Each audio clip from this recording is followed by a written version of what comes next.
Bonjour. Bonjour tout le monde, aujourd'hui on se retrouve pour une nouvelle vidéo très différent de d'habitude. C'est pas le genre de vidéo que je pourrais faire habituellement, mais j'avais envie d'en parler, j'avais envie de donner ce genre de conseils. Je pense que ça peut aider pas mal de personnes. Cette vidéo aussi, c'est aussi pour sensibiliser à l'abandon, enfin, je sais pas si j'ai bien formulé, mais éviter d'abandonner les animaux. Est-ce que vous voyez ce que je veux dire? Aujourd'hui, je vais vous donner quelques conseils à l'adoption des animaux. Je vais vous montrer ce que ça peut donner. Je vais vous donner des conseils pour que tout se passe bien pendant l'adoption et même après l'adoption. Et puis j'espère que cette vidéo va vous plaire et puis qu'elle va peut-être vous aider.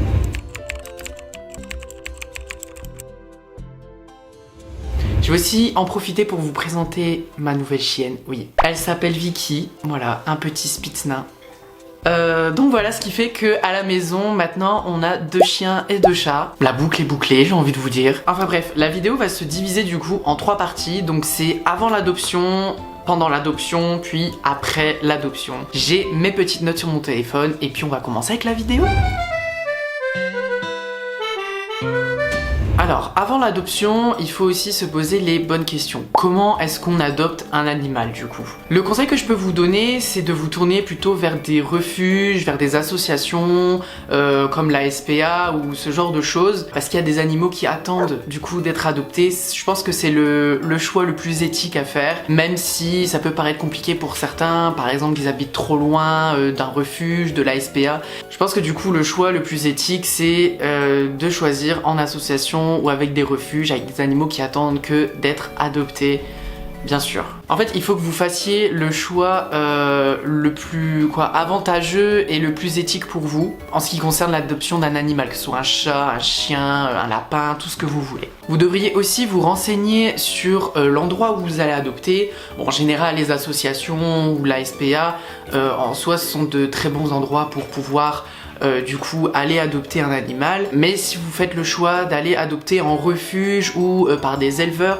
je vous conseille quand même de vous renseigner. La plupart du temps, les éleveurs ont une page sur Facebook ou sur Google. Vous pouvez vous renseigner, voir les avis des gens, parce que ça vous donne un petit peu aussi une idée de comment le traitement de l'élevage a été fait, comment l'élevage a été fait, et ça vous donne aussi des idées sur l'endroit où vous allez vous rendre du coup à ce moment-là, en espérant que ce ne soit pas des arnaques ou alors que les personnes sont mal intentionnées.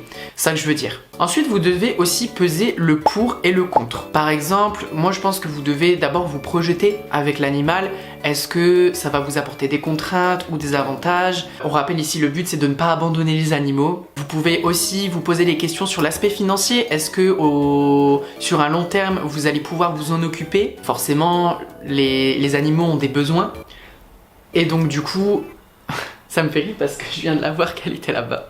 Ce que je voulais dire, c'est que les animaux ont des besoins, donc il va falloir acheter des choses, la nourriture, les jouets, les accessoires qui vont avec. Vous pouvez aussi vous renseigner sur le caractère de l'animal. Vous pouvez prendre un animal qui vous correspond. Et en fait, il faut du coup que vous choisissiez le chien qui vous correspond aussi. C'est-à-dire, si vous êtes quelqu'un qui aime bien être tranquille, n'essayez pas de prendre un chien ou un chat hein, qui demande trop d'attention, vous voyez. Après, j'ai envie de vous dire, si vous avez envie d'être tranquille, je pense que c'est pas la meilleure idée de choisir un animal de compagnie, puisqu'il faut s'en occuper beaucoup. Mais vous voyez ce que je veux dire. Il faut aussi se renseigner sur le temps que vous allez prendre avec votre animal. Bien évidemment, il va falloir s'en occuper comme j'ai dit précédemment, et donc vous lui consacrez beaucoup de temps. C'est-à-dire le moment où vous allez lui donner à manger, l'éduquer, les balades, faire ses besoins dehors, le toilettage. Il y a plein de choses à prendre en compte et c'est pour ça qu'il faut se renseigner sur ça en fait. Renseignez-vous sur la race que vous préférez par exemple ou d'autres races, et puis renseignez-vous aussi sur tout ce qu'il y a autour de l'adoption. C'est-à-dire sur le long terme, est-ce que vous allez vous lasser ou est-ce que vous allez vraiment vous en occuper? Considérez qu'il est comme vous. Que ce soit votre meilleur ami, que ce soit votre enfant, considérez comme vous voulez en fait. Si vous voulez être sûr de savoir si vous allez être capable de gérer un animal, d'en prendre soin, de s'occuper d'un animal, je pense que la meilleure chose à faire, c'est peut-être de garder pendant une semaine, si vous avez un proche qui a un chien, un chat ou quelque chose comme ça, l'animal que vous souhaitez prendre en tout cas, peut-être de le garder pendant une semaine, voir comment ça se passe. Certes, ça sera très différent parce que ça ne sera pas votre animal bien sûr, et puis ça sera pas son habitat au quotidien, mais ça vous donnera peut-être une idée de comment ça peut se passer. Pour la partie 1, c'est fini. Avant l'adoption, on a fait tout le tour. Maintenant, on va parler de pendant l'adoption. Alors, le moment de l'adoption, c'est toujours un petit peu, excitant, si je peux dire ça comme ça. On est pressé et moi je trouve que c'est un moment assez magique parce que j'aime beaucoup le moment de l'adoption en fait. C'est la première fois qu'on va voir l'animal, on prévoit plein de trucs, enfin, c'est un moment que j'adore. Ce que je vous conseille de faire pendant l'adoption, juste un petit peu avant l'adoption, peut-être un jour avant, c'est de faire une liste de tout ce que vous aurez besoin pour l'animal. Une to-do list, ça peut être sympa.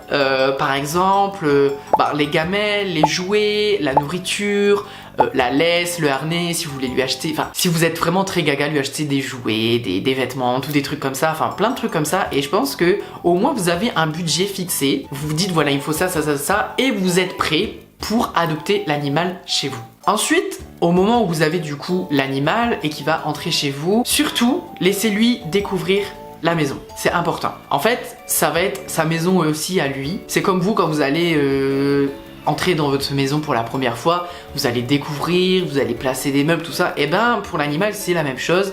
Il faut lui laisser découvrir la maison. En fait, laissez-lui la liberté d'aller un peu partout. Alors je peux comprendre que aller dans les chambres ou dans les toilettes, dans la salle de bain, ça peut être une contrainte pour certaines personnes. À la limite peut-être au début, mais après essayez de lui interdire. Quand vous avez une relation de confiance entre votre animal et vous-même, eh bien je pense que vous pouvez à ce moment-là lui donner des ordres, lui imposer des règles. J'avais mis un second point, c'est lui poser les bases. C'est-à-dire, votre animal, faut pas y croire, il va pas être propre dès le premier jour. Ça c'est sûr et certain. Il faut pas lui en vouloir, mais il faut lui faire comprendre que ce n'est pas bien. Il faut lui faire comprendre que ça nous plaît pas avec une voix un petit peu plus forte, une voix un peu plus ferme. Les animaux vont comprendre avec ce timbre de voix, ce ton, que c'est pas bien. Ils vont comprendre que ce n'est pas bien. Alors certes, il y a des animaux qui vont être beaucoup plus propres que d'autres. Par exemple avec Winnie, mon chocho, c'était un petit peu plus rapide, c'était très rapide. Ça c'est plutôt cool, je vous avoue, mais du coup c'est pas tous les chiens qui sont comme ça. Au départ, il faut aussi l'habituer à votre environnement, votre quotidien, donc c'est-à-dire l'heure du coucher, l'heure de manger. Aussi si vous habitez en ville, surtout en ville, les balades dehors. Habituez-le dès son plus jeune âge, à le promener en ville. Il y a les bruits des voitures, les bruits des sirènes de pompiers, de police, tout ça, voilà. Moi je me souviens les premières balades, donc notamment avec Winnie, la première journée c'était un peu compliqué, il avait peur. Et puis au fil des jours, confiance totale. Pareil avec Vicky, la première fois qu'on l'a eu, on a été la promener, ça s'est un peu mal passé, la balade était assez courte, le lendemain on a réessayé, ça allait un peu mieux, puis au fil des jours ça fonctionnait. En fait il faut l'habituer tout petit. On va pouvoir passer au troisième point, donc après l'adoption. Bien évidemment, un animal de compagnie est un être vivant et donc les maladies. Après l'adoption, je vous conseille fortement, et je pense que c'est même une obligation, d'aller chez le vétérinaire. Pour les vaccins, pour l'identifier, de toute façon c'est illégal, il me semble, de laisser un animal de compagnie sans identification. Le faire contrôler aussi, je pense que ça peut être bien.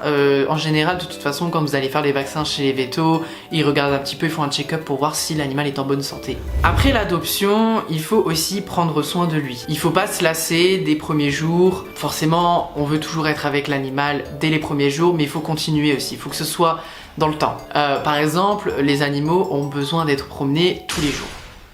Il faut pas se laisser aller, c'est-à-dire je le promènerai demain, puis vous le promènerez pas demain, vous le promènerez dans 2 jours, vous faites une balade une fois par semaine. Non, faut aller le promener tous les jours. Un chien a des besoins. Et c'est en plus le meilleur moment de la journée pour les chiens, en tout cas. Pour les chats, les chats se baladent comme ils veulent, voilà, les chats en laisse, ils aiment pas trop ça en général. Il faut aussi s'amuser avec les animaux, ça accroître les sentiments qu'ils ont envers vous, et pareil pour vous, vous allez avoir beaucoup plus de sentiments envers eux, je pense. Je pense aussi un truc qui est assez magique avec les animaux, c'est leur faire découvrir le monde. Moi par exemple avec mon copain, on va prendre nos 2 chiens pour les vacances et on a trop hâte de leur faire découvrir nos endroits où on va les promener, on va faire des grandes balades avec eux et on a trop hâte. Prendre soin d'eux, c'est-à-dire les brosser, jouer avec eux comme j'ai dit tout à l'heure, aussi les toiletter. Et puis surtout le point le plus important, je pense que c'est rendre heureux votre animal. C'est ce qui est censé vous rendre heureux aussi, quand vous le voyez qui court partout, qu'il est content, tout ça. Je pense que c'est la plus belle chose à voir. En vrai je suis tellement content de les avoir et je me dis que s'ils étaient pas là, qu'est-ce que ça ferait, ça ajoute quelque chose dans notre vie et voilà. En tout cas voilà, je voulais vraiment faire cette vidéo pour donner des conseils. Je pense que ça peut aider plusieurs personnes qui se demandent si adopter un animal c'est bien ou pas. Et ensuite aussi je voulais vraiment sensibiliser parce que pas mal d'animaux sont encore abandonnés et ça fend le cœur, vraiment ça fend le cœur. J'espère que cette vidéo vous aura plu en tout cas et puis vous aura donné de beaux conseils. On se retrouve prochainement pour une nouvelle vidéo et puis n'hésitez pas à vous abonner, à liker cette vidéo, à commenter, me dire si vous avez aussi des animaux de compagnie et lesquels. Et puis à la prochaine!